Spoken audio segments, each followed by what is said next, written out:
Good morning, everybody. Is that loud enough? Yeah. Loud enough?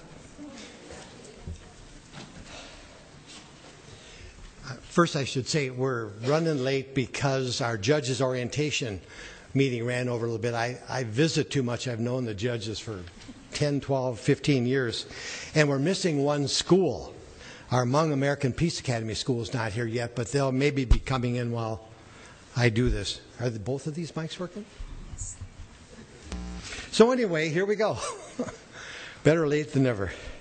Welcome to our 2015 Project Citizen State Hearing Showcase. I'm Jack Jarms.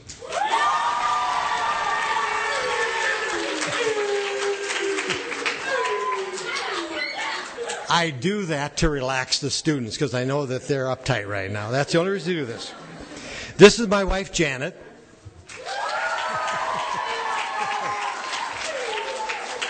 She never got a cheer before. Now I'm going to have to pay her more. She is our first congressional district coordinator for Project Citizen, my administrative assistant and consultant. She doesn't get any pay, so she insists on a nice title, but couldn't do it without her. Janet and I are the showcase coordinators. Normally, at this time, we would have a presentation of the colors and the Pledge of Allegiance by Boy Scout Troop 506 from Greendale. Some of you have seen them before. They have 25 historic flags. We would have the students help carry them, the scouts, line them up across the front of the stage, and they say something about each of the flags. Well, they couldn't make it. We got an email from them Tuesday, and they've got a conflict. So we're going to go to Plan B. That's me. With my...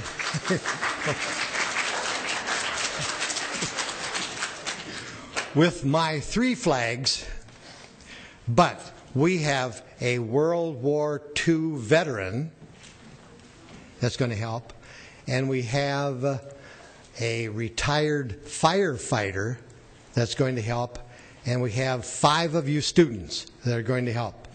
So at this time, Al Block, veteran of World War II, will you start heading up this way?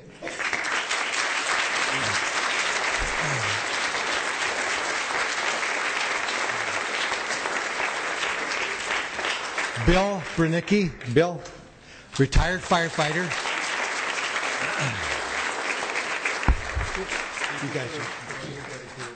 You guys are right here then. You'll stand right here with the flag. Did you give them the flag? They get the 48, sorry. This one? No, this one. That's one. And 5 students. We have Kevin from Glen Hills.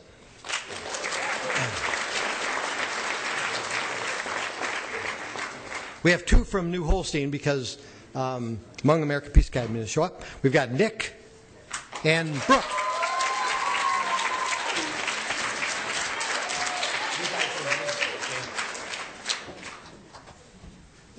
Here, just move down this way.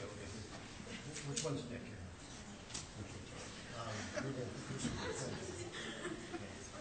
I need another student. Nick's going to do the pledge. I saw her hand first. That's New Holstein, too. And I also need Josh from Riverview.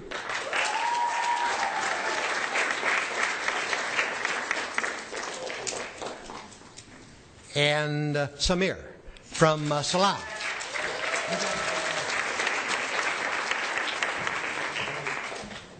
Bring your flag on here. You guys over to the side here. Both of those up. Okay, okay. How was it? Come on.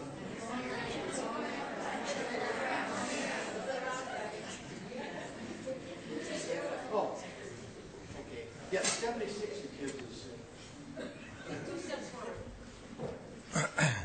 Okay. Now, where am I?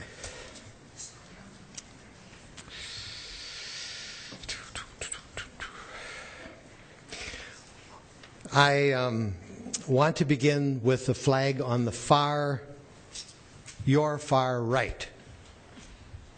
Okay. That is called the Bennington flag. Janet always warns me every year, don't make this a history lesson, but I'm a retired history teacher, so I can't help it. Bennington is a small town in southwest Vermont, site of a Revolutionary War battle where the Americans defeated a Hessian force that was sent by General Burgoyne. I fly that flag every 4th of July at my home with 76. I don't fly it at night because somebody might steal it. The flag in the middle is a 48-star flag, the American flag before, only students now, what 2 states entered the, say it together. Hawaii and Alaska. Hawaii and Alaska, right. The third flag, held by our firefighter and veteran, is a flag that has flown over the United States Capitol in Washington, D.C. in honor of my birthday. I'm telling the truth now. Janet surprised me with that flag for my birthday. You can do this with your congressman. You pay a certain amount of money, they buy the flag, they run it up the pole, salute, run it back down, put it in, and mail it. Flew over the, what is this thing? They flew over the U.S. Capitol. So, true.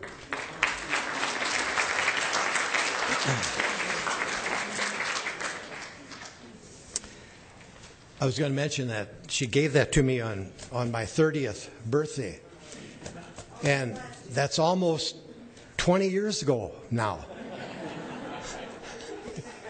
And they're looking at me like, he looks older than 50. They're doing the math in their head. And I've got a, pardon me. And they don't trust anybody over 30, so you see what I'm up against here. So now, would Nick, because he's not holding the flag, is he? Nick can come over here, right? Okay, Nick's going to lead us in the pledge. So if all of you would please stand.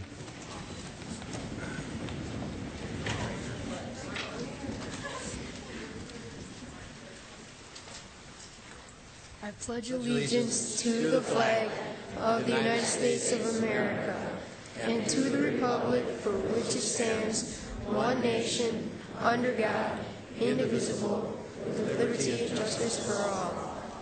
Thank you, Nick. Did you get those pictures? Okay. Thank you, gentlemen. Jan got your pictures, right?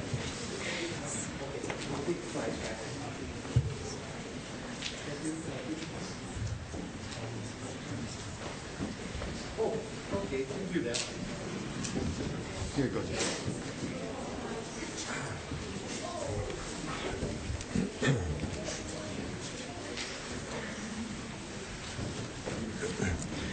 So that was Plan B. I did. I did have a Plan C, which we didn't have to go to, and Plan C was to have Al, our World War II vet, sing the national anthem.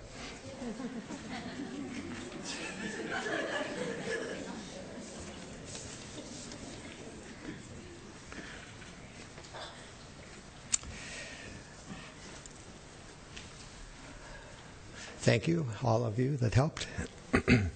Before we get to the overview, and I know we're running behind, but we're still waiting for one more school. I would first like to introduce Mark Livengood. Mark, if you don't mind standing up. Mark,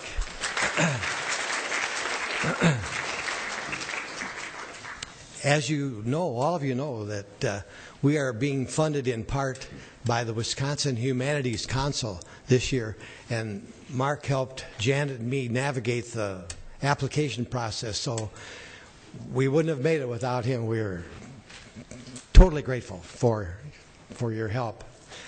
And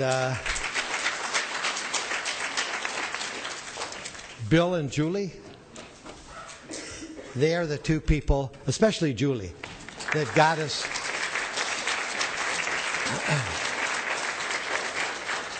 that got us into the American Family Insurance National Headquarters, this beautiful facility. She is a regional manager and a training specialist for American Family Insurance. Bill, you remember from the flag presentation.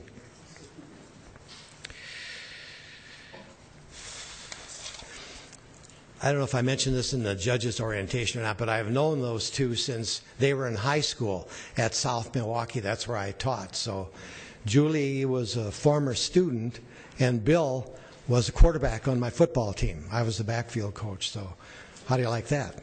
Football. Prettiest girl in high school.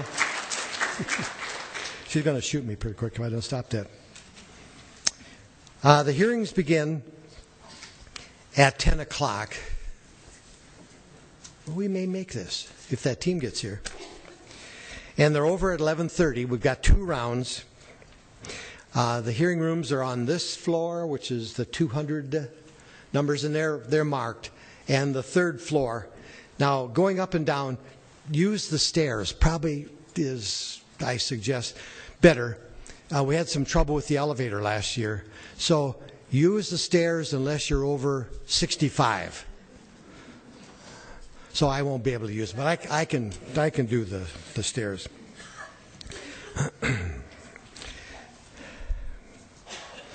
Now, the award ceremony is at 12 o'clock. So it's a pretty nice day out there, and I know last year the kids went outside when you were finished, and they went down by that lake. It's a beautiful area. So if you do that, just be sure that you're back by 12 for the awards.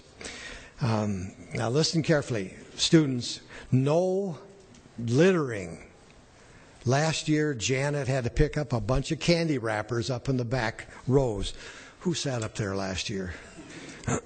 So we expect you to be on your best behavior. And teachers and parents, help us enforce that too.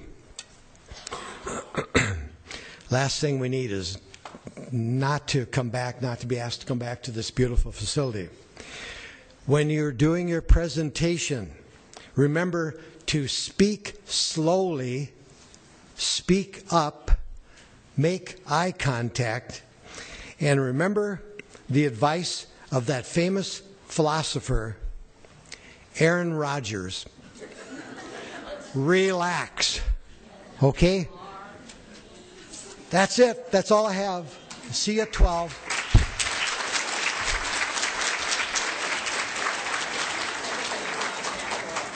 Go out that door, Jan says.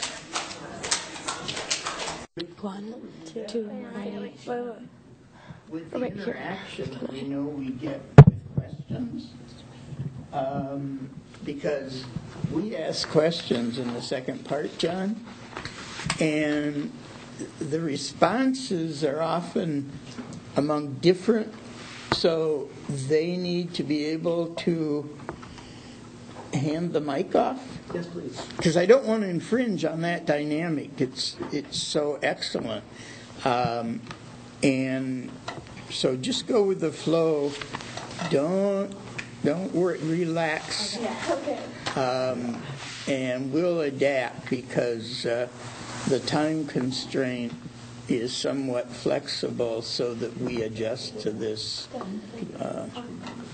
So you get a robust. Thank you. Thank you. Ready? 1, 2, We ready, set? go. We're gonna pump you up with more gym time. Hello, my name is Maisie Morgan, and this is Mrs. Evans' first hour civics class. Our problem is being fit is legit. Hi, I'm Olivia Smith. Hi, I'm Julia Hickey. Hi, I'm Caleb Shumway. Hi, I'm Ella Holst. Hi, I'm Lexi Wagner. Thank you for judging, and thank you for all the students that helped us with this.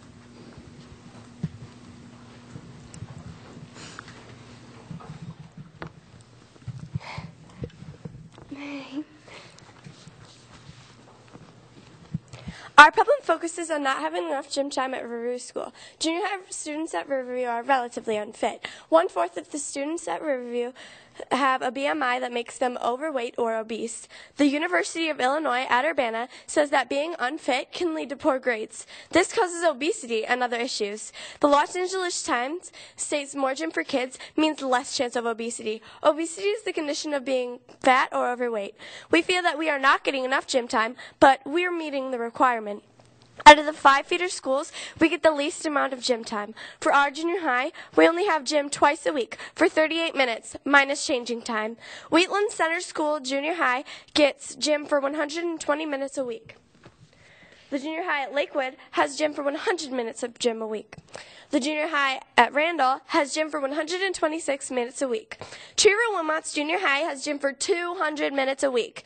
Our junior high only has gym for 76 minutes a week, and we have the lowest amount of gym that out of the 5 feeder schools that feed into our Wilmot Union High School. We sent all of our students home with surveys, and they had family members answer them. 38% of parents and teachers think that our school has enough gym time. 10% weren't sure if we had enough gym time. Lastly, 52% think that we do not have enough gym time. According to the Centers of Disease Control and Prevention, the rate of childhood obesity has doubled in the past 30 years. In the United States, the percentage of children ages 6 through 11 has increased from the 7% in the 1980s to almost 12% in 2012. Also, the percentage has more than quadrupled from the 5% in the 1980s to the 21% in 2012 for teenagers ages 12 to 19. Rodale's Organic Life website says that gym class strengthens kids' brains as well as bodies. Some schools are cutting their budgets, and that means eliminating gym not only cuts into their physical fitness, it diminishes their intellectual performance. The Department of Education told this website that the children who are more fit perform twice as well on academic tests as their unfit peers. The researchers found that 30 to 45 minutes of moderate to vigorous exercise 3 to 5 days a week enhanced memory, concentration, mood, classroom behavior, self-concept, and academic performance in these kids. According to the panel, there's a mind-body connection. Though many students at our school think that having more gym time is a good idea, there also are some cons as well. One, there's some kids who aren't exactly fit might be imitated if they go to gym. Two, we might have to get more gym teachers, which would cost the school more money that could be used for other things, such as resolving problems that we're facing currently. Three, teachers and parents might also disagree with this problem. Teachers might disagree because they have certain lessons they have to teach, and that would be cutting back on time to teach. Parents might disagree with this problem because they're putting their kids into the school to learn, so that would be cutting back on time to learn. The government that should be involved in our solution would be our local school board, because they need to allow us to have more gym time at Riverview. They decide how long our classes are and what classes are required at our school. Also, the Wisconsin DPI, which is Wisconsin Department of Public Instruction, because they decide how each school should teach in the state and makes all of our major tests. Do you have any questions? Thank you.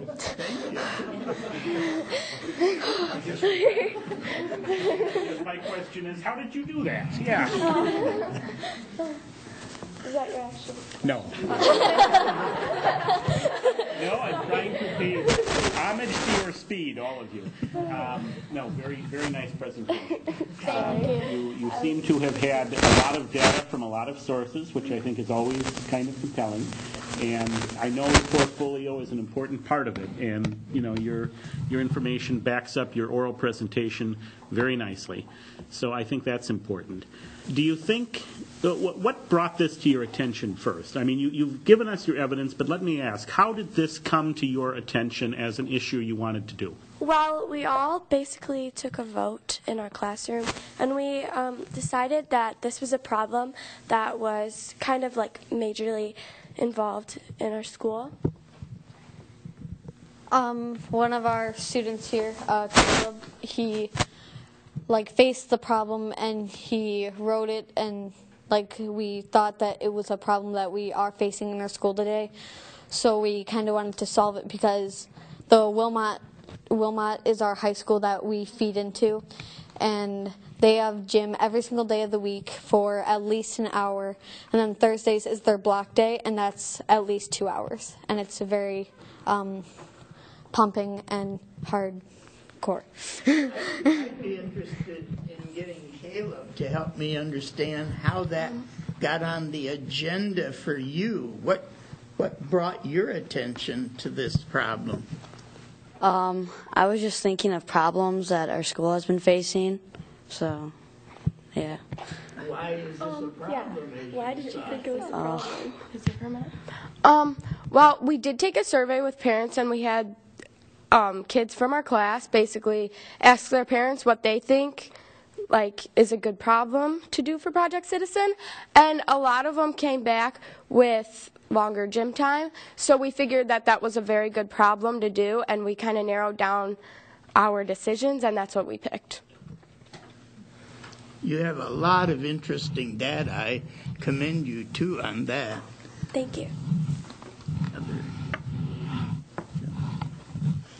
I guess we would invite you to go ahead with the second panel. Okay, thank you. Thank you. As of now, we only have 30 minutes of gym time. However, it takes at least 5 minutes before gym to get dressed. So technically, we only have 25 minutes of gym time for 2 days of the week. We feel that we are not getting enough physical activity.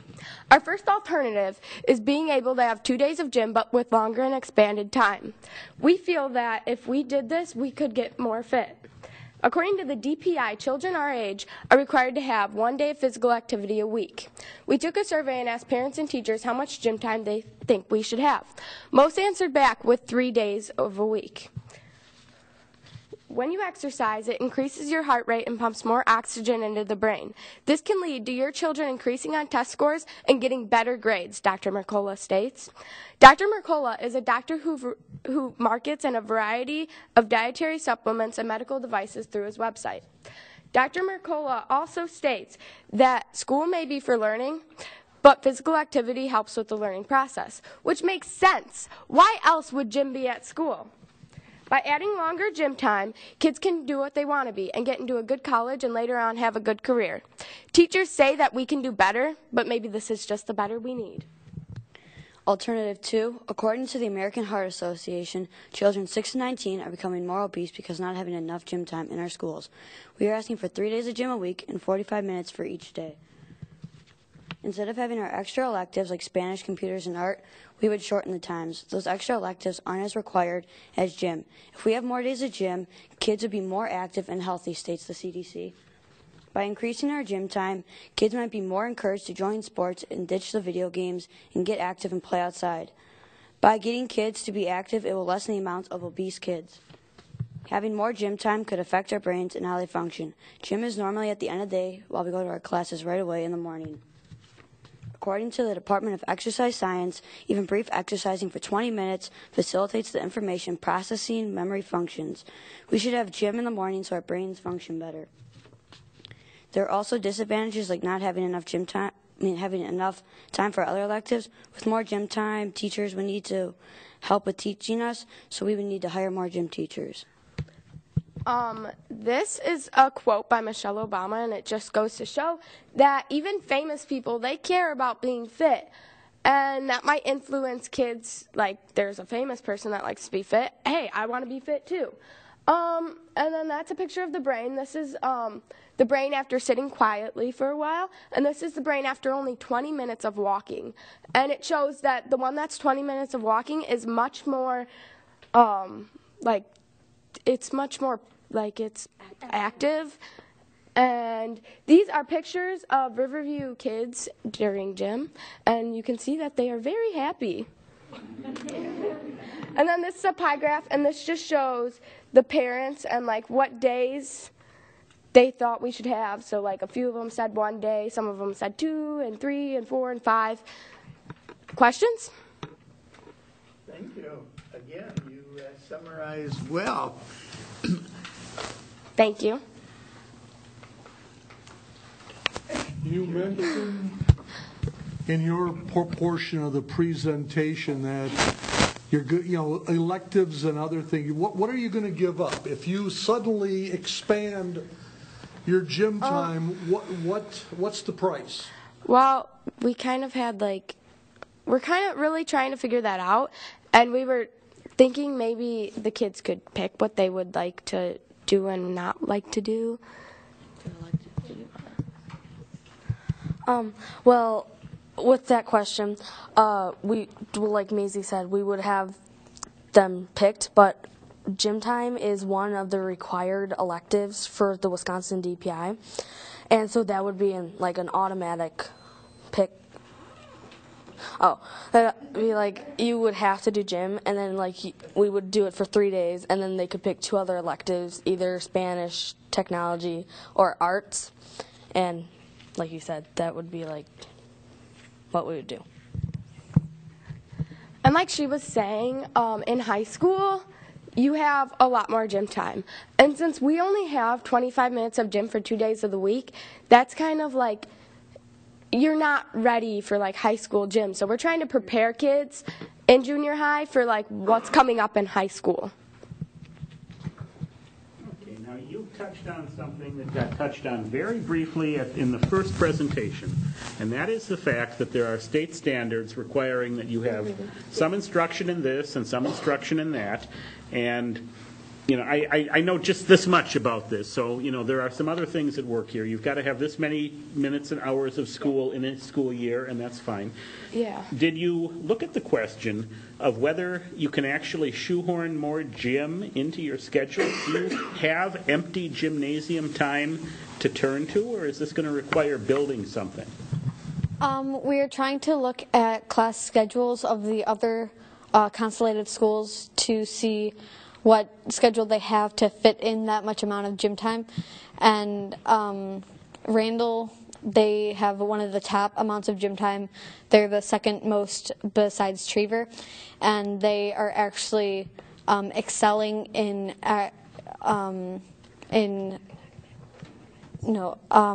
they're excelling in sports and physical fitness, and they will be ready for high school because all the Randall kids that feed into Wilmot, they are on the varsity basketball team, and you do get scholarships for that.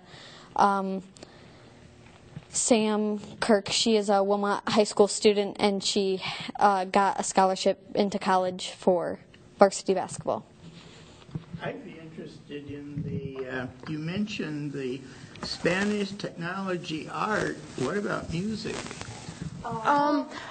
We don't take music really anymore in junior high, but there are some kids in band. Yes. So if you choose to be in music, you can be in either choir or band. There's a choice if you still want to be involved in music. But that is not aligned with the Spanish, the technology. No, it's not required. It's not technically an elective. It's a elective you choose. Yeah. So all of us are in band, and it is a class for us. Instead of intervention, we do band, and intervention is you work on math and reading skills. And some people who are in band, and if they still need that, they go to an RTI during their study hall sometimes of the week. And then for band, it is actually a class. You actually get a grade for it. I don't know about choir because I'm not in it.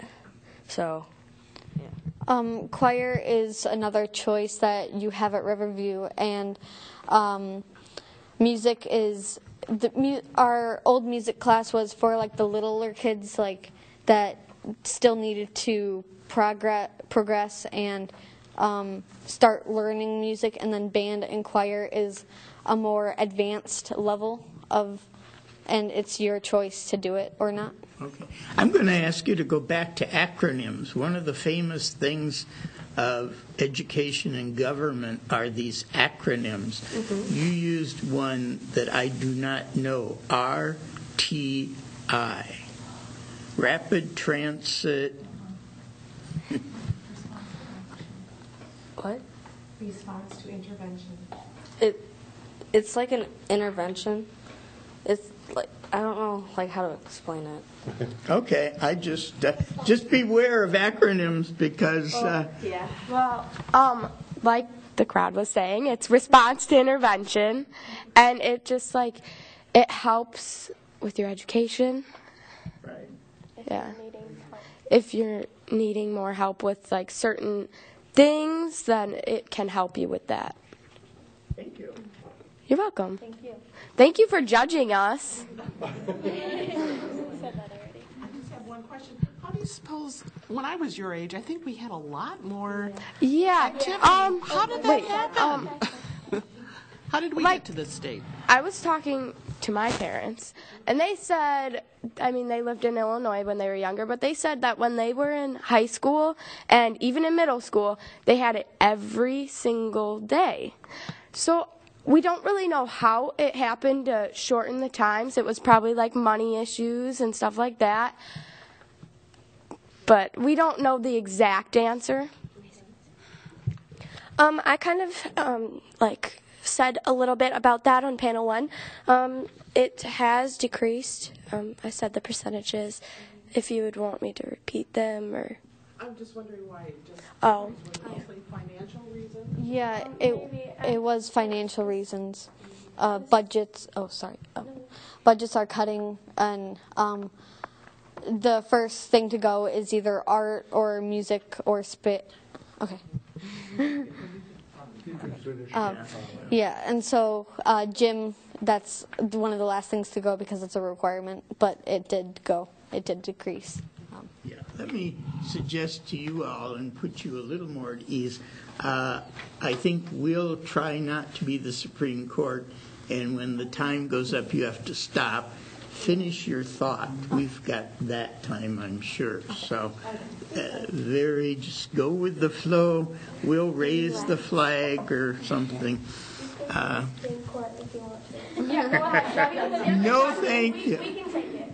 Yeah. Honestly. Yeah, that means when the red light goes on, you stop immediately. Okay.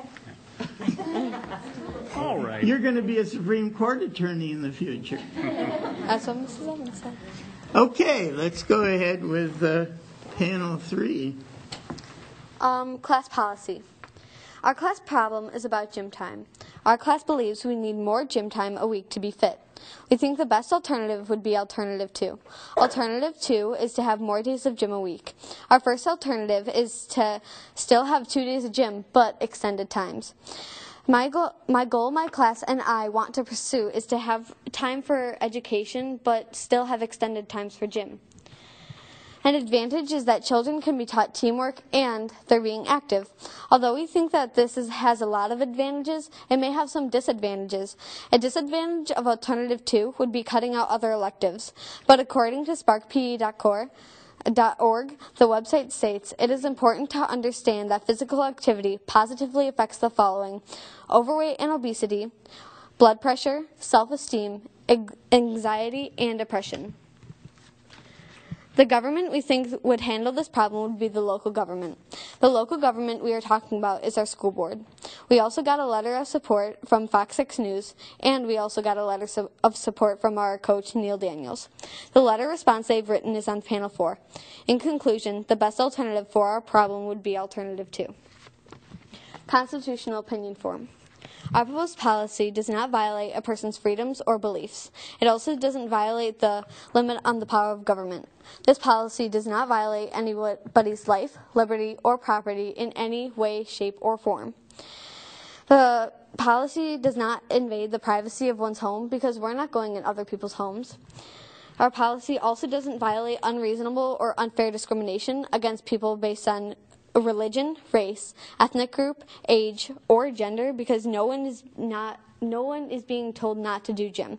We're actually doing the quite opposite or encouraging it. Therefore, our proposed policy does not violate the U.S. Constitution. Over here, I have a comic strip that one of our students at Riverview made, and it is a physical trainer asking a more obese person if she would like to be trained and if she would want to work out. The more obese person said yeah and agreed. And over here we have a picture of her being more slim and more active and fit. Any questions? Thank you again. I want to push you back to the website you cited. I'm not familiar with it. What I want to ask you is, what is the credibility of that website? And I ask it as a source that you cited. Yes. The website that I cited is organization. It's sparkp.org, and it's sparkphysicaleducation.org, and it talks about how kids can be academically achievable with longer activity in physical sports and gym time. Who sponsors it? What is the organization behind it? Is this a group of Phi-Ed teachers? We are. Don't know. Yeah, I'm sorry. I accept that. I just want to underscore that one of the things that we all have to do is work on, when you pick up a website, you need to know where it's coming from. My students can absolutely prove anything, including the earth is flat, by going on the internet. That's great advice. So just to alert you. Okay, thank you. We'll definitely look forward to that in the future. And like that might not be very credible, as you said. But we do have a BMI chart, and we took some weights from kids from our school, but without names, and it came out to 1/4 of our students are obese in 7th grade.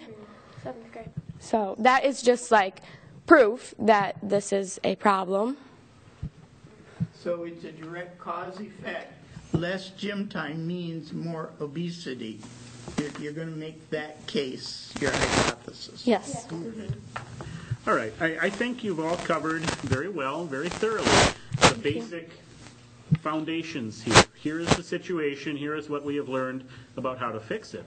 I think you've hinted at something that I'd like to hear a little more about, which is, tell me how you compared the different action plans here. We're to the point now where you're going to be picking one of these and figuring out an action plan. Can you tell us a little more about the options you decided between and how that discussion went? Our action plan is actually on panel 4. Yeah.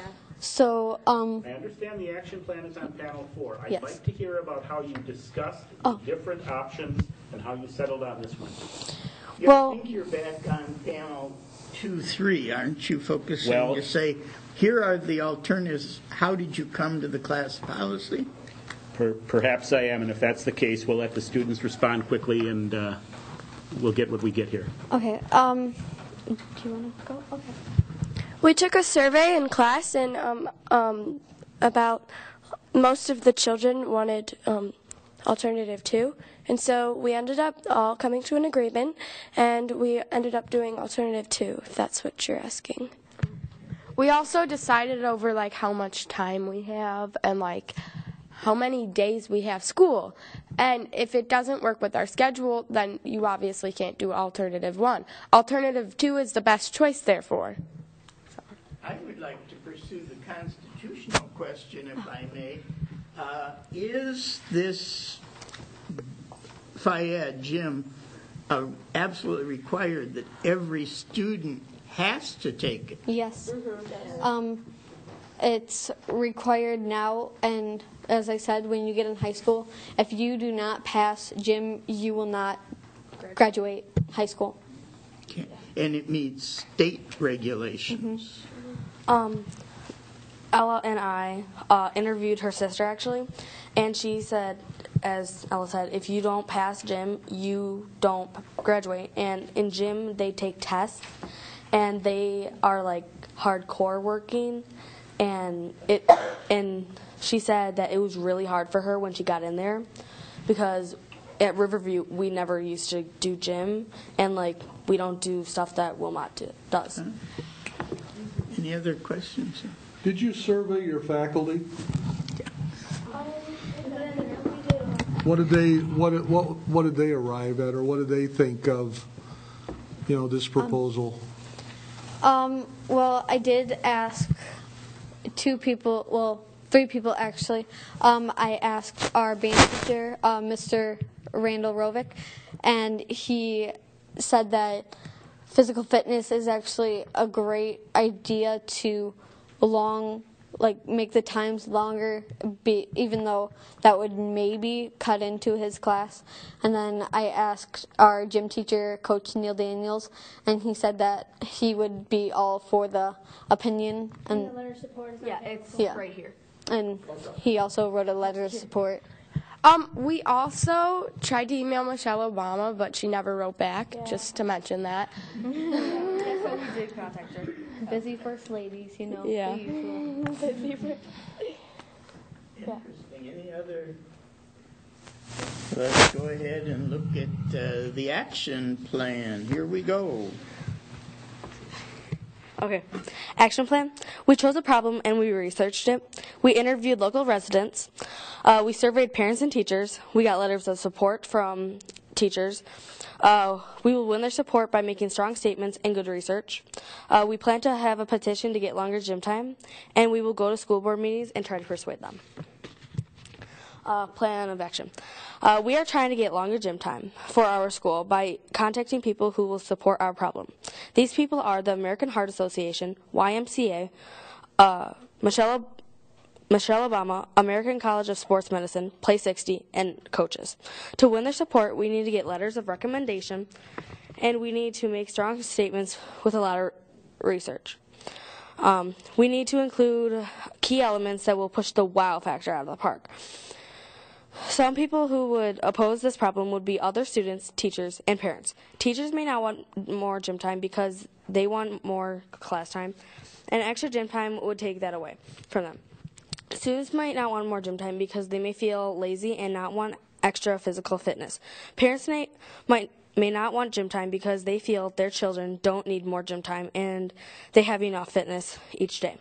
We interviewed local residents and then chose the problem based on their answers. After that, we researched the problem and we could see who would write letters of support. We will have to go to school board meetings and explain our plan. Then we need to find government officials or agencies that might be willing to support our proposed policy. The Wisconsin DPI and the American Heart Association are just a few of those agencies.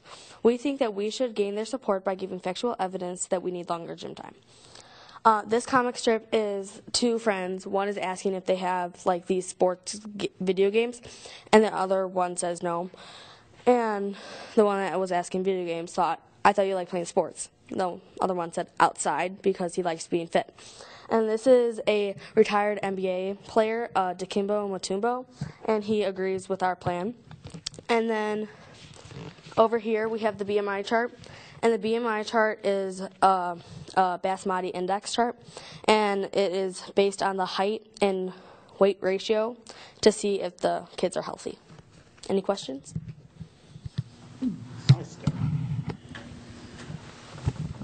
Let me ask, you've laid out the case for this in every section.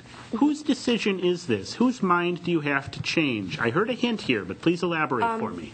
We would have to change our principal's mind because she makes schedules, and we would also have to change the school board because they decide on how much gym we get, and if they decide that we can get more gym time, we would have to fit it into our schedule. So yes. What's the bottom line? If our school board, we will attend school board meetings, but if our school board ends up saying no, we will have to end up not doing. Well, why don't you run for school board when you're 18? Actually, the previous question, I will answer your question in a minute. But our school board, if they say no, we will have to talk to our principal about this problem if we really are committed to it, which I think we all are. We are. And if they disagree, we will have to talk to our principal, Andrea Zachary. What about going and lobbying the school board? You mentioned starting off a petition. What is the petition targeted for? The petition is targeting like trying to figure out. Right, who are you going to give it to? Are you going to present it to my colleague? Once we get the petition all signed and ready to go, we will have to present it in front of the school board to show that people are willing to support or disagree this policy that we are presenting in front of you today. So we're right back to school board. Yes. They're the ones that make the final judgment. And eventually one of you runs for school board and it becomes school district policy. Yeah. Okay. Our school board decides on what we get, and then Randall's decides what they get, Trevor's gets what they get, and it's just the school board. It's up to them to see how much gym time they get. It's called local control Yeah. with some regs. Yeah, for sure. I will definitely take your advice and run for school board when I'm older. Good. How soon are you going to be able to run? Soon, I hope. 18. 6 years. 6 years. Go for it. We could get a somebody to fake run ID. before that. We could just get a fake ID. Yeah. No. Oh, wait, you didn't hear that. You didn't hear Why that. No. don't you get a friend in high school?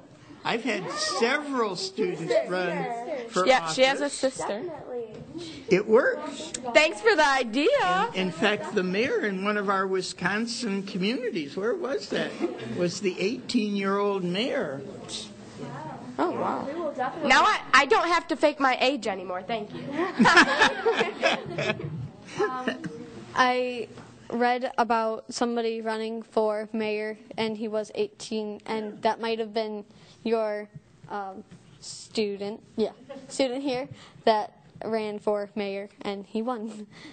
I wish it wasn't a student of mine that did that, but they have run for school board. And I can tell you, a high school student on a school board makes a big difference on a school board. They know the inside. We will definitely ask Kat, her sister, to run for school board. See if she agrees, you know. Okay. Thank you. Any other questions, judges? I guess I'm just impressed with your teamwork. Oh, thank you. And, you know, the analogy, you said that there was an analogy between physical activity and teamwork. Does anyone have any, thoughts on that topic? Did you feel like you... Well, teamwork skills will develop good, job opportunities in the future because a lot of jobs have to work with teamwork, can't think of one. Yeah, restaurants and stuff like that. So let's say you want to be a doctor when you're older, and let's say you want to be a surgeon, okay? You are doing your surgery on a patient, and you need somebody there with you to watch it. They need to hand you supplies. They need to check to see if you're doing it right. Teamwork is everywhere around us. I mean, we're here today using our teamwork skills to present in front of you. And sports are kind of like And even Project Citizen, we came together as a team and we made this big board and we put factual information. We found pictures, comic strips. We even had letters of support, and we tried to reach out to more and more people, and we're still carrying on with it, and it's teamwork. Could I end maybe with a comment, and this isn't really a question.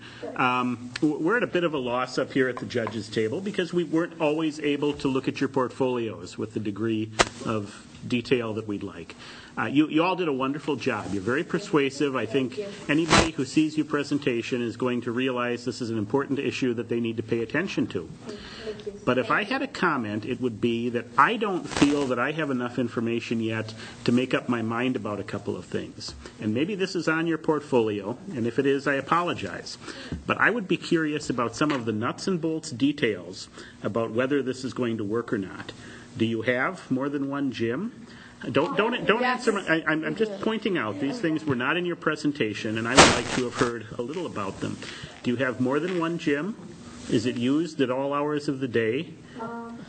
Our gym is like kind of, it's a multi like tasking like gym because we have our lunch in the gym too. We fold out the tables and stuff, but it is still gym. There's basketball hoops and stuff, so you can still do that. And then there is another gymnasium, and it is like, it's basically like our main gym. The other one's for like the younger kids and stuff, but we could possibly use that in the future if we do expand our gym times.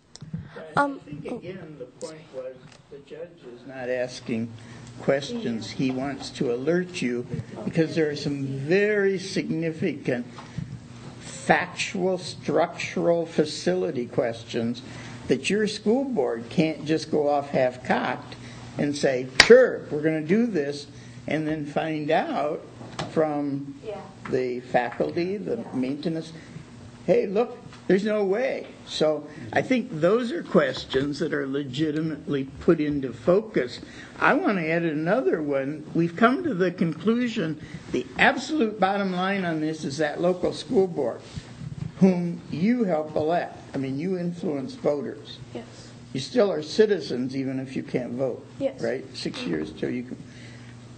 Why are you going to the American Heart Association, which is nowhere near your school district, to find support? Aren't you going to need the local groups? I would argue what you need is your local organizations. And Heart Association may have a local chapter, but you've got local groups that you can persuade. You can go do this program for Rotary, Kiwanis, Lions, American Businesswomen. My guess is there's a whole bunch of them. Yeah, we will consider asking people that are local, because that is definitely something that we do plan to do as we go on. That makes sense. You got time, and I And obey the rules. Our school No is also person getting is above the law. Our school is also getting a renovation this summer, and so we are hopefully getting to add on to the building and change a few things around. So Thank you. Go for it. And thank you for the suggestions, because that's very helpful. I mean, like, you can't make a fire without wood, so thank you.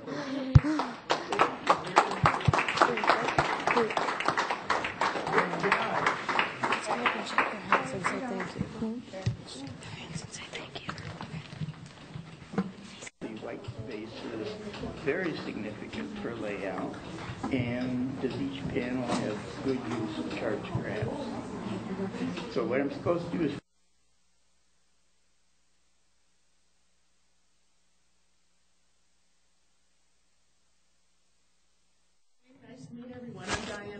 and I grew up in Muskego, Wisconsin, and I live in Madison. I've been here for 25 years, and I'm director of marketing for a medical devices company. And this is my 11th, I think, 10th or 11th year of judging citizens, a project citizen, and I love it. And I'm always inspired by you guys, so thank you. nice to meet you. Thank you.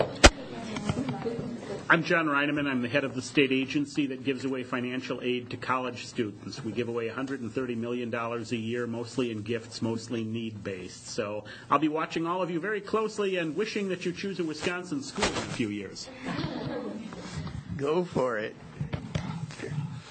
My name is Jim Cagle. I'm the state coordinator for the We the People program, which is kind of like the sister program with Project Citizen. Both Jack and I are involved with a nonprofit corporation called civicsinwisconsin.org. I'm also a retired educator of 34 years. And I'm John Eister, and I taught AP government, and then I started teaching in the UW system. I teach political science at UW-Whitewater, and I have a great deal of interest in your subjects, which are in our world called public policy. So thank you for a good job. And I agree, this is a weekend that really enhances my audacity of hope for the future of the Republic. Go for it.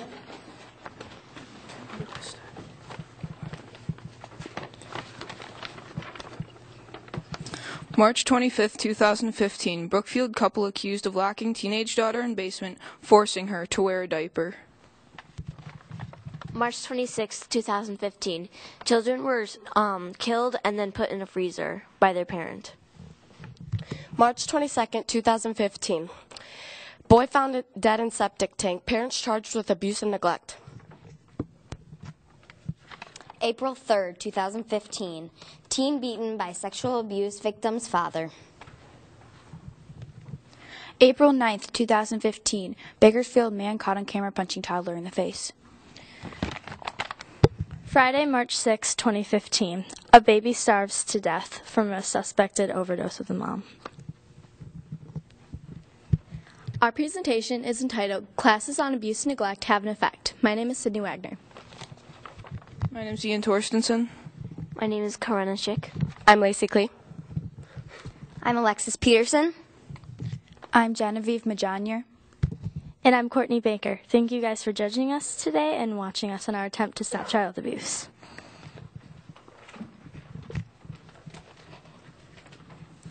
Imagine this. Your parents are fighting. Your mom argues that your dad doesn't know how to punish you properly. Your dad says that he does. In order to prove her wrong, your dad walks over to you and he hits you as hard as he can. You fall to the ground in agony. The pain is unbearable. All of your senses are clogged with one screaming thought. Run, yell, do something. But you can't. And your mom just sits and watches. It's sad, but it's the truth.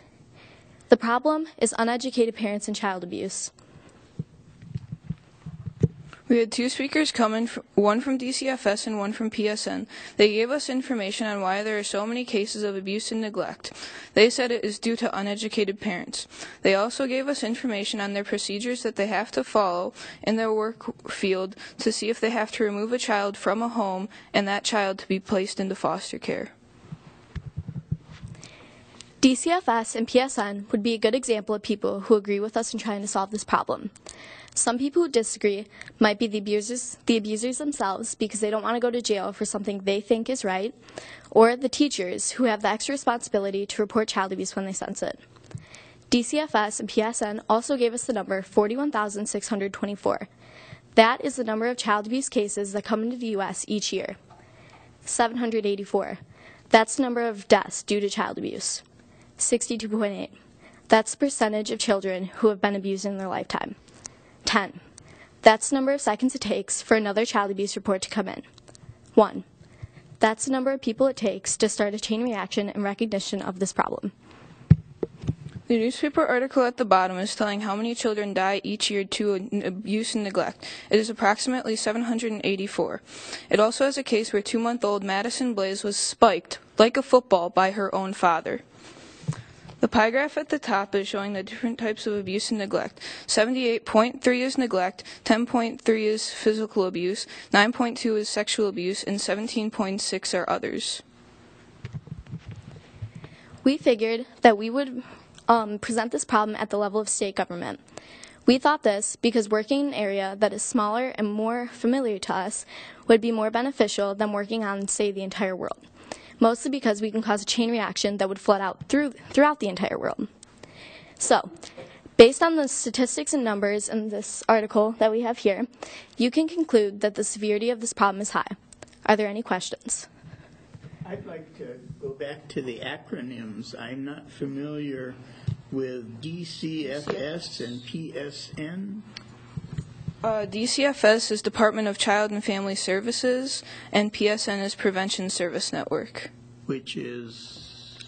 Two districts from Kenosha County that deal with child abuse and neglect. So the PSN is a county-based? Kenosha County-based, okay. Yes. And the other one is our State Department?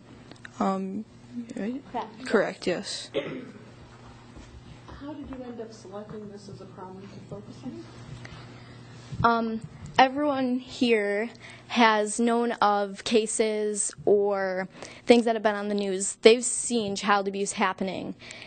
And And we figured that working on something that meant a lot to us and something that needed an answer would make our portfolio better than what it could have been if we picked something that we didn't really want to do.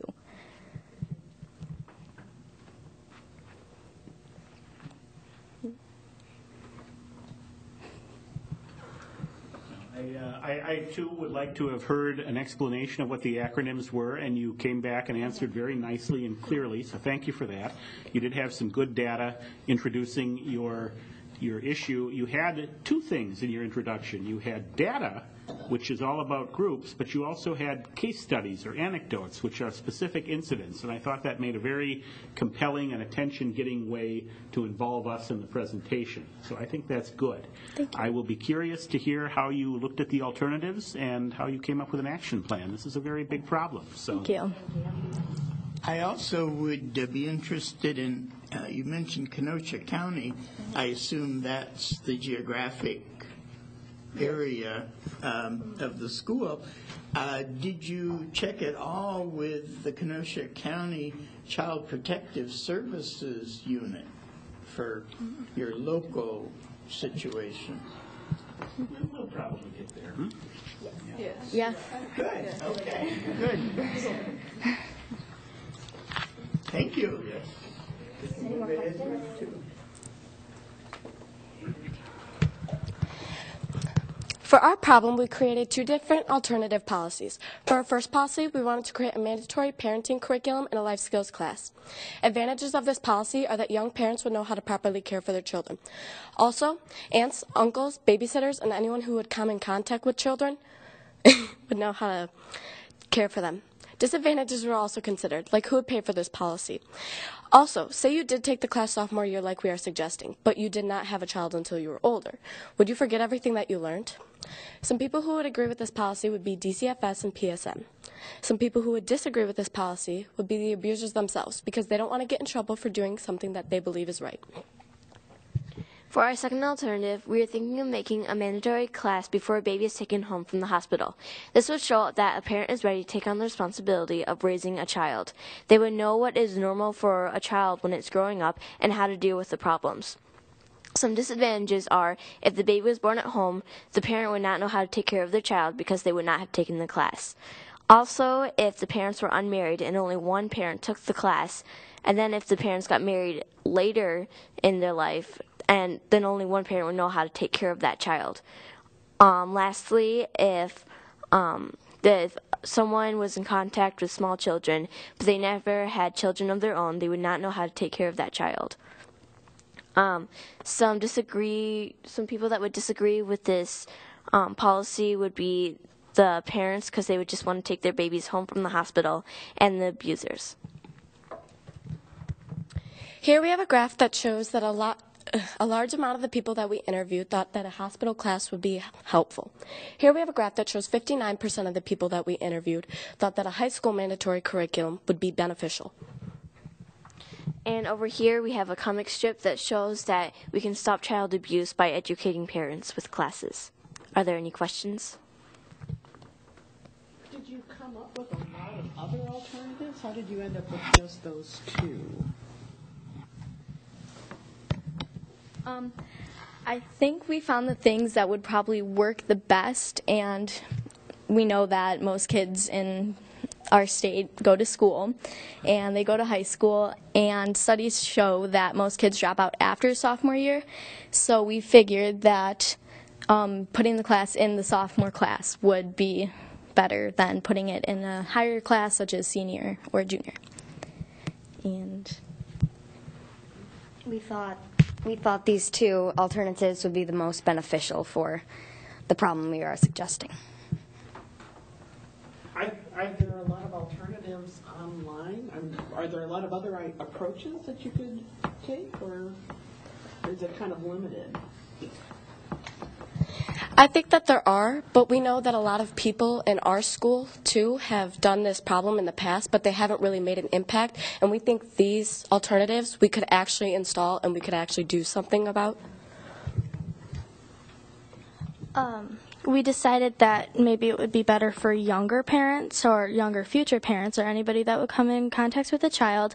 It would honestly be easier as in a high school class due to being able to drop out after sophomore year, and then the other alternative in the hospital, because most child abuse cases that we've been getting lately have had to do with babies not being able to defend themselves.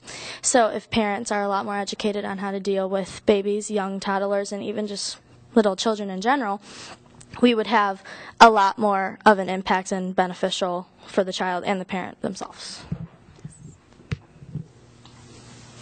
I think what you've presented seems very logical. You understand how some of these institutions work, and you seem to have a good grasp of what your community resources are. So I think we all found what you had to say very logical.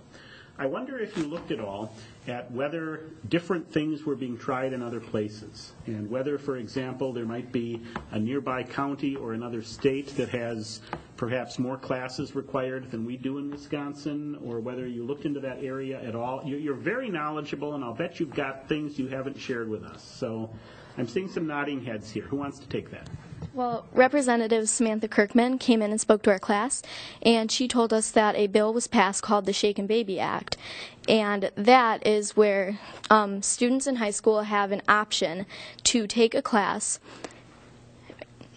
They have an option to take a class where they would carry around a baby and act as if they were a parent, which would set them up for adulthood and parenting. And when DCFS and PSN came in, I know that they talked to us about when the one lady, she said when she got divorced that she had to go and take a class, but I know that it's not required for everyone. Okay, I appreciate the perspective. Thank you. Any more questions? Yes, we'll invite you to go on to number 3. Thank you. The alternative we chose was the first alternative, which was creating a mandatory parenting and life skills class in high school. We chose this policy based on the opinions of Christy Peterson from DCFS, Beth Matson from PSN, and Representative Samantha Kirkman, who came in and talked to us about how a bill becomes law.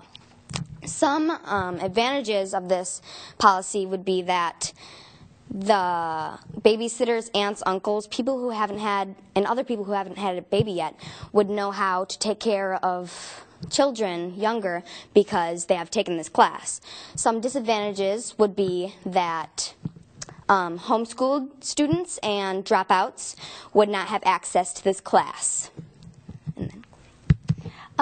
However, this problem has many supporters in government agencies such as CPS, Child Protective Services, DCFS, the Department of Child and Family Services, and the Inter-Society of Prevention, Child Abuse, and Neglect Services. And David Pelzer, who also wrote A Child Called It, could be a problem or a supporter for this problem. We also have a syllabus from Miss Diane Cooper of Wilmot High School, which is our feeder school. She is the teacher of the Child Development course and in Wilmot High School. And we would like to interpret our class into curriculums like hers around Wisconsin because we feel that our problem is most related to the topic of her class. And we believe we could make our class, we could build onto her class. Everybody has an opinion about this class. This is our constitutional opinion. Our policy does not mess with anybody's freedoms or beliefs, and our policy would not allow anybody to come into your home unless we did have a very good reason, such as if you really needed help with your child. Our policy does not discriminate against race, age, religion, origin, or gender. It doesn't matter who you are or what you are. We would require all sophomores to take this class. Also, I have, there's handouts on this board that will hopefully help us create a curriculum for our class. And this one is the 10 signs of child abuse, which will help the students. We can hand those out to the students. And this is effective child discipline, which will also help the students. Any questions? Nice use of the pictures and graphics.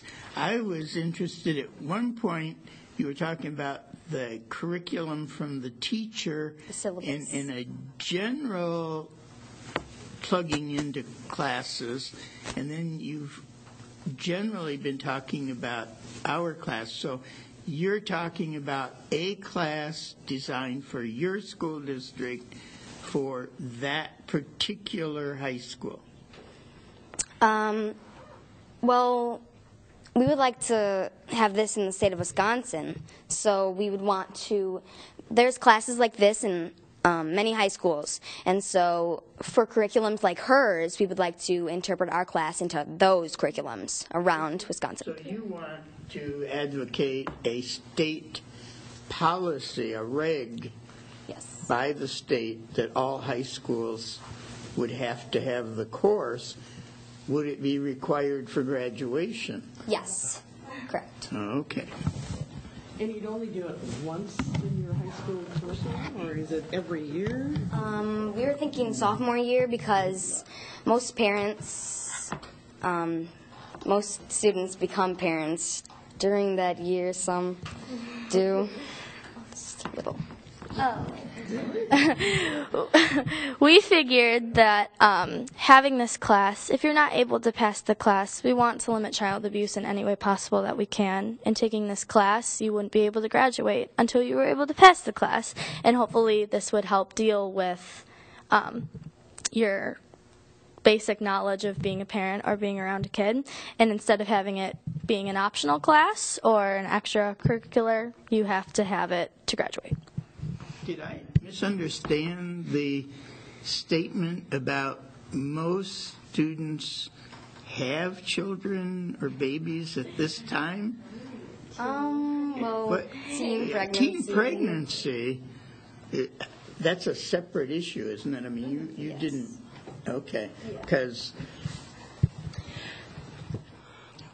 What she was saying is that most teens nowadays, they start having kids between the ages of 15 and 18 in high school. And so that's why we wanted to start it sophomore year, because then we could target them. And we want to know that they properly care for their children and they don't neglect them and they can care for them properly. So teenage parents tend, but the majority of parents are older in our culture. Yes, we want to educate them before they have children. That's the goal. Do you think one class is enough, or should they do it every year until they get through high school? We could probably have it every single year. We were just thinking that since we were starting slower, we could, yes. And if that expands and helps, that would be great if we could continue to educate them furthermore until they're able to be parents. Thank you. Any more questions? Okay, go ahead with Laura. Thank you. My turn. For our action plan, we had to start by coming up with a problem. We went through a range of problems, all the way from animal abuse to drunk driving. Once we came up with this problem, we sent out interviews. And once we got those interviews back, that's when we decided this was a problem that we want to stop. We came up with several ideas on how to fix this problem and put them on a survey. We sent home the survey for students' parents to fill out and for throughout the school for teachers to fill out. We wanted to see which alternative an adult might choose. We went through newspaper articles, online articles, and various websites to research this problem. We contacted PSN and CPS and DCFS, and PSN and DCFS came into the classroom, talked to us a little bit about what their organizations do, and answered some of our questions, such as why does child abuse occur, or what are the most common types of child abuse. We contacted Wilmot Union High School and Central High School, and Ms. Cooper from Wilmot High School sent us a syllabus of our child development class. We also contacted Representative Samantha Kirkman, and she came into the classroom and talked to us about how a bill becomes a law. Now, we can't be the only people that support this problem. Other supporters are doctors, teachers, relatives, friends, rational adults, and so many other people in the community. Now, when the first time we presented this, it was April, which is Child Abuse Awareness Month, which was only a couple days ago. Even child abuse is not just a physical thing, it's a mental and emotional thing. And when a child has to live through that pain and torture throughout their entire life, sometimes that abused child becomes an abuser, and that child abuses their children, and so on. And this long line of abusive action is all because one person didn't know how to take care of a child. We may not be able to save children all around the world, but we believe that this class can help save children around here.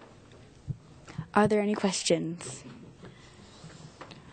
Have you followed up on your representatives how a bill becomes law, and is she prepared to introduce a bill that would begin this process of a mandated state course for high school graduation?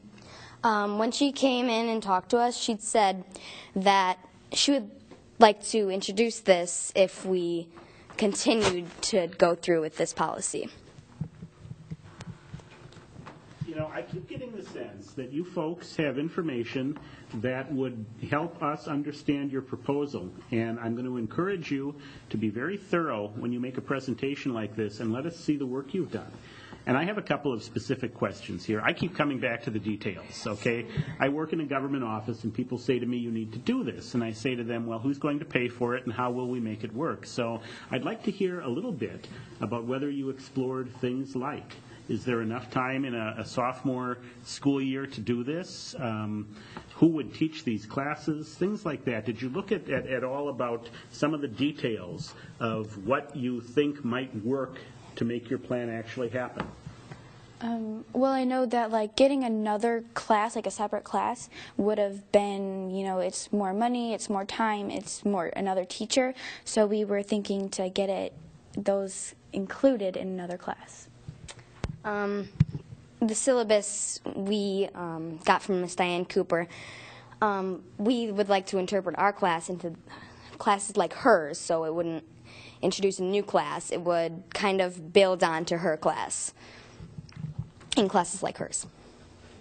Do you have anything? And as far as you mentioned in a little bit of the beginning, cost goes, we actually asked some Representative Samantha Kirkman to get us some information on how much she thought it would cost, and she hasn't gotten back to us on that yet, but she's working on figuring out how much this could be and if this could happen. And we worked on trying to find this, but we couldn't find how many sophomore students there were averaged around Wisconsin, so we're still trying. And an original idea for the cost is because we were putting this into the school curriculum, that the taxpayers might help pay for it, and some of the teachers who would teach these classes, because teachers sometimes have to buy some of their own supplies if they want to do a special thing in class. So a mandated course for high school graduation, you're proposing that part of the cost be paid by the teacher who is assigned the course? Specifically, if they want to do something that was not added into their teaching schedule or curriculum, then yes, they would have to pay for the supplies, and then we would also take maybe donations from parents who support this problem as well, but we don't expect people to donate money for Mostly taxpayers, because we don't want to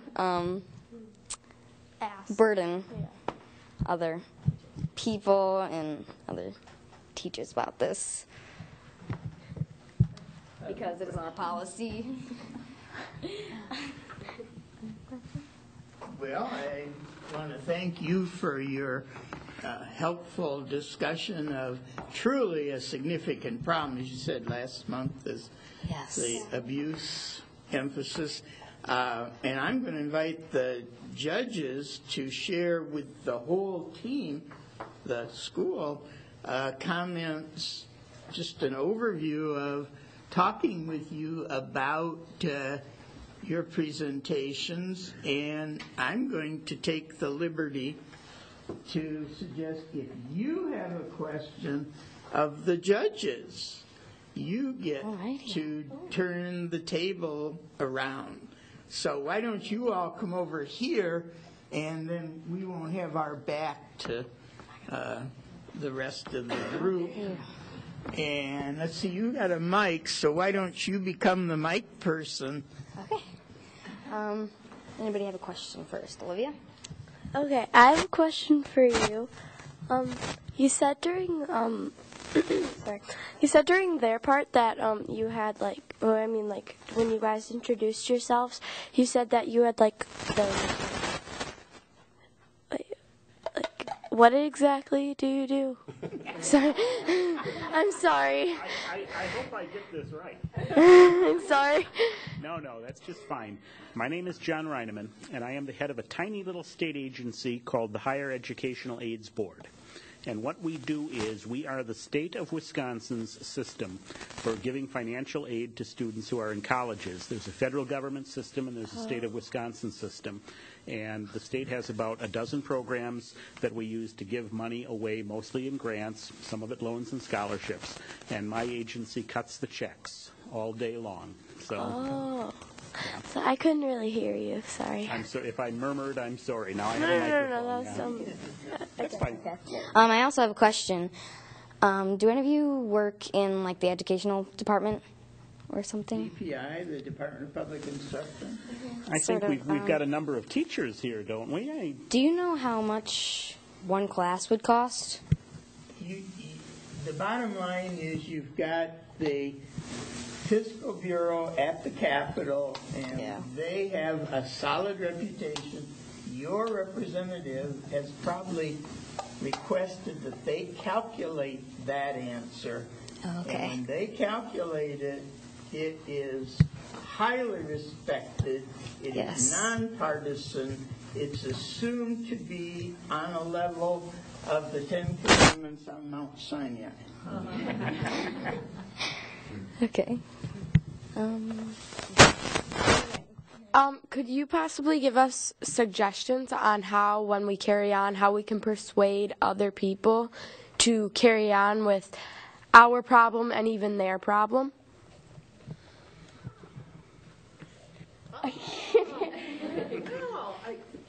Community involvement. How do you spread the word?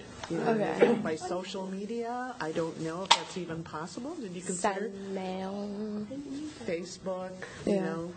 LinkedIn, that more kind of involved in this. Yeah, reaching out to your local newspapers or spreading the word. I encourage you, as I did Group 1, that you offer to community groups like Rotary, Kiwanis, American Business Women. All those groups are always looking for programs. And I have had students that did studies in Washington, and they would deal with public policy, which is what you're doing. And they were always highly in demand. Your presentation is high quality. You have a very excellent way to communicate. I bet that once you do one of those groups, now the issue is, can you get out of school? Does school agree that learning can take place out of the building? Not all schools agree to that. So you may have to become advocates.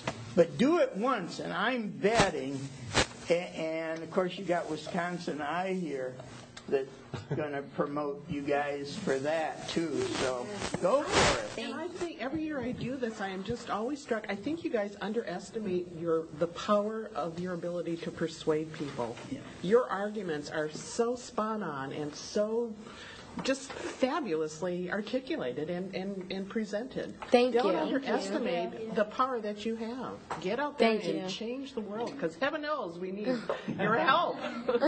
Thank you very much. Thank you. We got a young man back here who's got a question.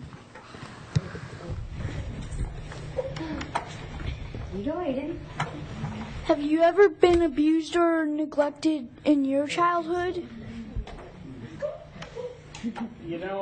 One of the things about society is standards change, don't they? I can remember hearing stories from my father about when he grew up, And I said to myself, even at the age of 11 and 14, wow, if that had happened to me or any of my classmates today, I think there'd be outrage. And yet in his time and place, things were different. And I think things generally get better. I think we're more aware of these sorts of problems than we were 20, 40, 60 years ago. I had a wonderful childhood. I only get abused by my current boss, But I do think that things generally get a little bit better, and I think efforts like this are part of it. Now, I'm going to be a pessimist for a moment. Let's just pretend that you don't manage to get your class requirement passed into law. All right? I hope it comes out differently. But you will have talked to so many people, and you will have raised everyone's awareness of the issue so greatly. Sometimes in public policy, I worked for the state for 25 years. I had hair when I started. And sometimes our problems actually become less severe without needing the solution that first got proposed for them. People become more aware of the need to be responsible, to respect the rights of others. It's a painfully slow process. Things are still mighty imperfect. But no, I think things do change, and the treatment of children and the treatment of the elderly and the treatment of animals are just 3 examples of that. It's not 1960 anymore, and I think we should all be grateful for that. Yeah. And Project Citizen helps with that. Absolutely. To try to find other problems that do need solving, we can find problems and we can try to solve them ourselves. Yeah. There was another question here. Yes. Sorry. Okay, I got a question for you. Yeah. So you said. Yeah. No, but I think I'm not popular at all, actually. So you said you give this money away. Where do you get all this money from? Yeah. Well, all right. This is not the He App show, but if people want to hear, I've got an elevator speech that I give to Rotary clubs and Kiwanis clubs, and I guess I'll give it to you. I work for the state of Wisconsin. We give away $120 to $130 million a year in financial aid to individual students to go to college with. Okay. Now the state does other things to help college. We help pay the bills for the University of Wisconsin system. We help pay the bills for the state's technical college system.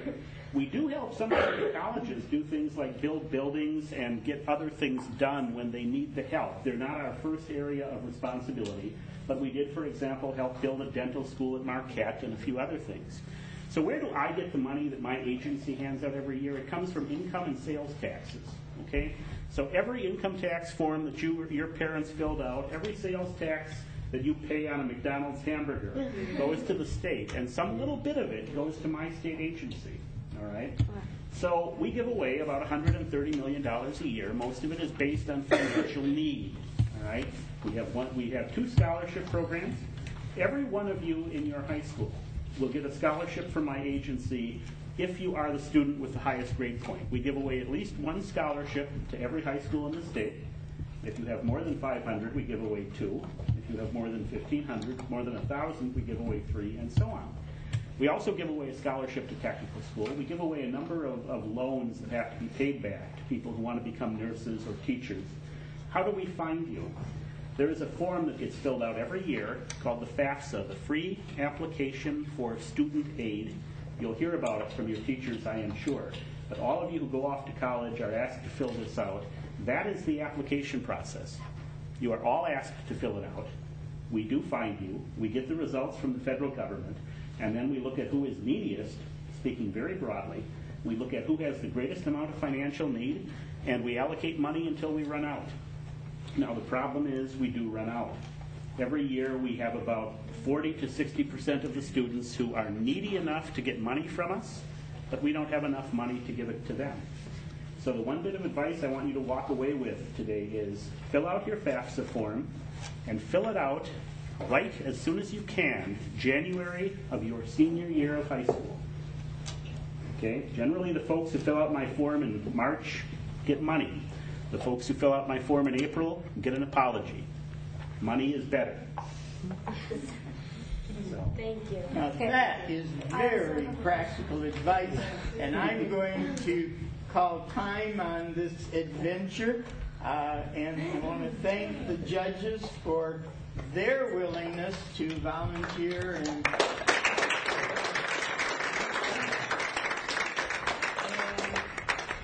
I'm not sure I identified the coach, but you need to identify your coach. We want to thank. She is not currently here right now. There's a sick child. Yes. So she's with. Okay. Well, Yes. I think you all need to give her a round of thanks. Thank you, Miss Evans. Thank you. And we certainly hope your colleague will get healthy soon. But thank you for judging us and for Yes, giving us thank you. tips and information. Thank you so much. Go for it. Remember, Can I shake your hand? Can I shake your hand? In here? Okay.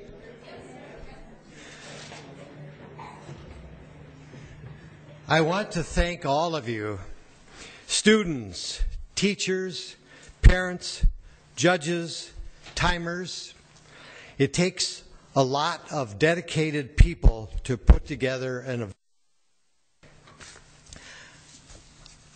I also want to thank that gentleman in the back of the room with the camera, John Schrader from Wisconsin.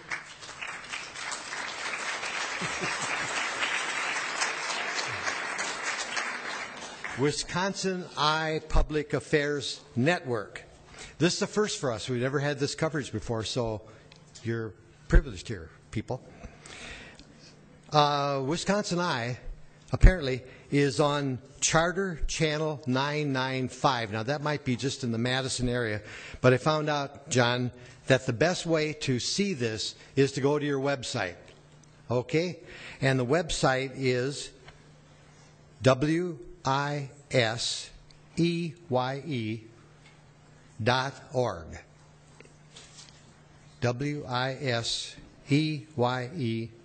wiseye.org.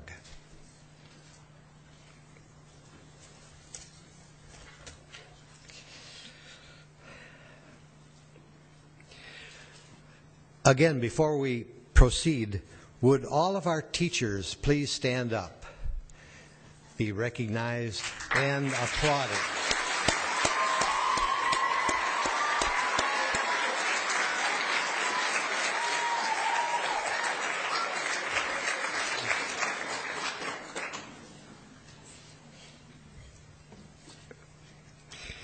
Teachers are being asked to make lots of sacrifices these days. I want you to know that I appreciate it, Jan, I appreciate it, all that you do for Project Citizen. Many of you have out-of-pocket expenses. People in most professions wouldn't do this, but you did, and we can't thank you enough.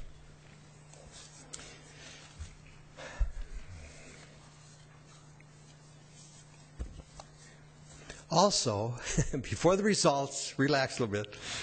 At this time, it is my honor to announce the 4th annual Wisconsin Civic Education Teacher of the Year Award.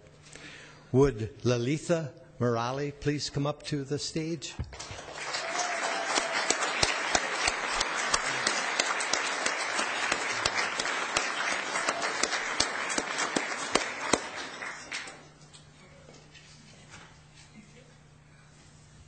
Don't go away.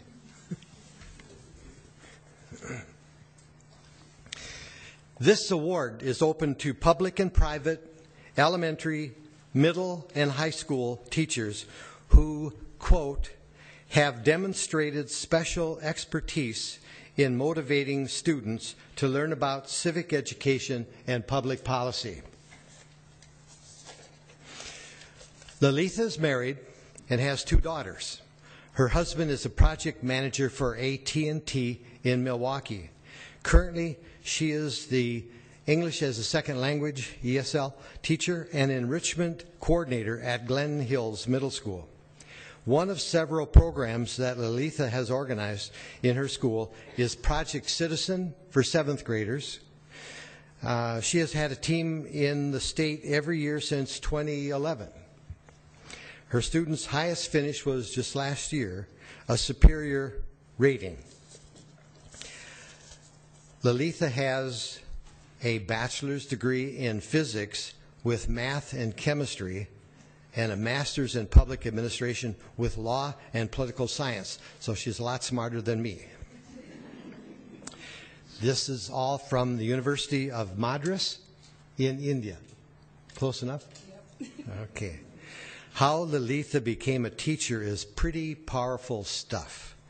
I'm going to quote from what she wrote up for me to use. And here we go, if this is okay. All right. My family moved to Helena, Montana, from India in January 2001. That fall, I enrolled my older daughter in the K-5 program at a local public school. After the 9/11 incidents, local Indian families experienced discrimination and were even attacked.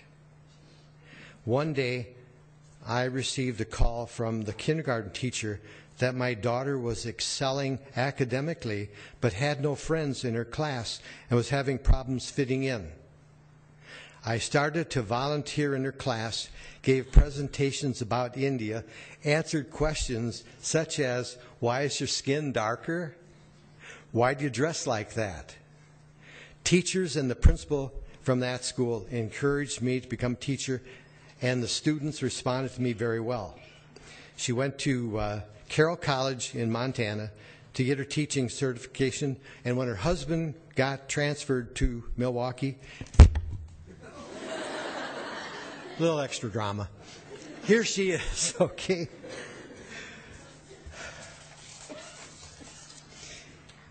It is with great pleasure that I present the 4th Annual Wisconsin Civic Education Teacher of the Year Award to Lalitha Murali, Glen Hills Middle School.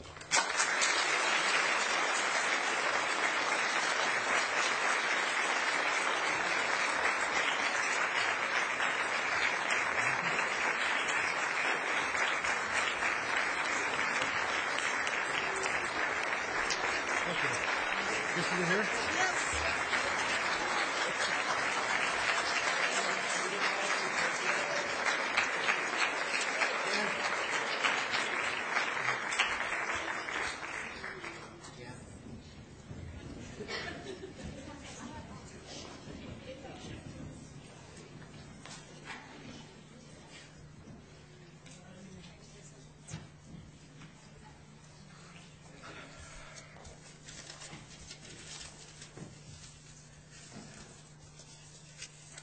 Almost lost the results in all of that.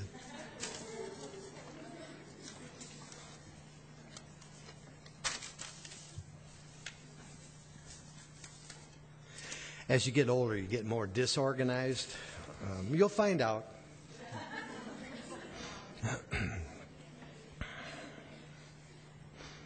Okay. All right. Here's what you've been waiting for. The results of the 2015 Project Citizen State Hearing Showcase. So here's the way we'll do this.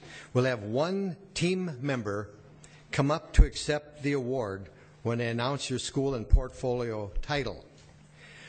Please wait to take pictures. We can do that afterwards, after we're done. I also want to take pictures of the winning and runner-up teams with your portfolio. They're lined up outside here. Also, don't forget to take your portfolio home with you and your binder. Here are some of the binders across the front of the stage. Excellent job on the binders this year. Very, very impressive.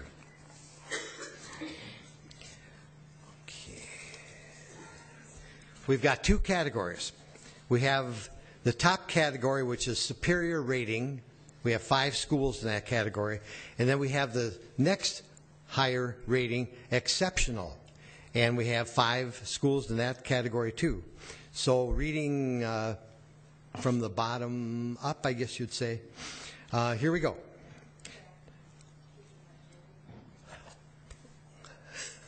We're going to have our lovely lady from South Milwaukee, Franklin, of South Milwaukee High School, though, hand out the awards.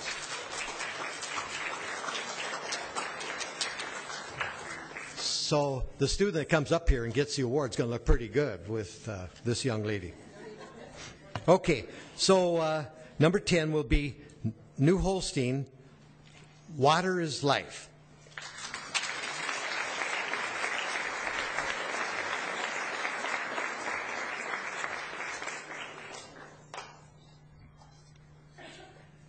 Number 9, New Holstein, Fit to Function.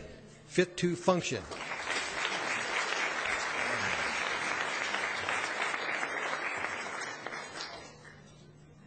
Janet wrote this up really fast, but I'm doing okay. Number 8 will be Glen Hills, Language.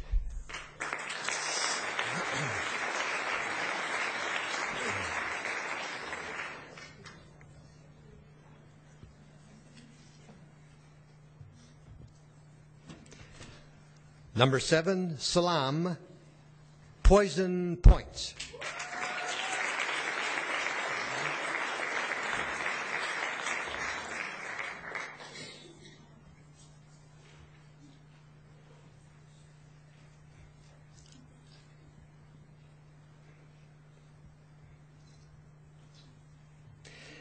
Number 6, Hmong American Peace Academy, MPS School Lunches.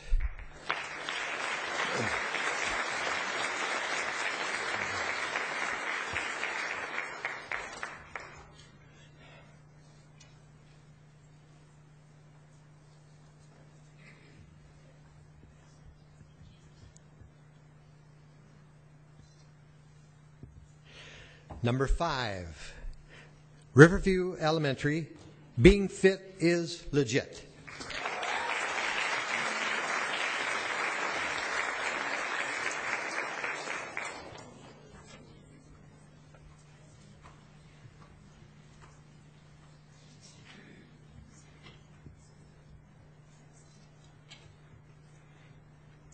Number 4, Glen Hills, Eat Variety.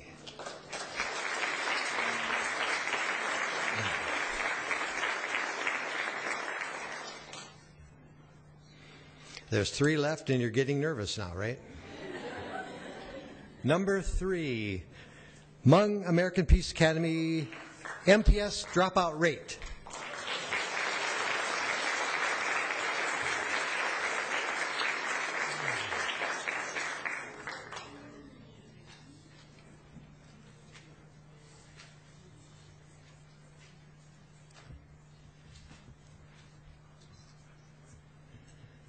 Our 2015 runner-up, Riverview Elementary, Classes on Abuse.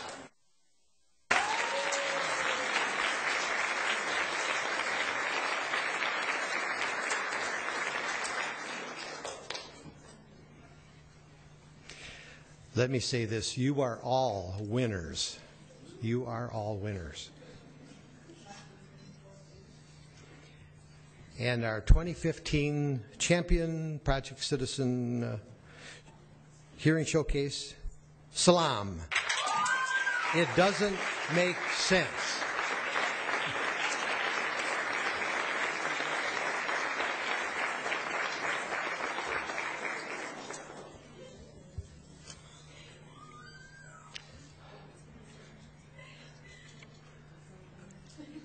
I have a question. Are those real pennies on that portfolio? Yeah. Oh, you better keep an eye on it. Thank you again, everyone. As I said, you're all winners, and we love all of you and the teachers. We'll see you in 2016. Thank you, thank you, thank you.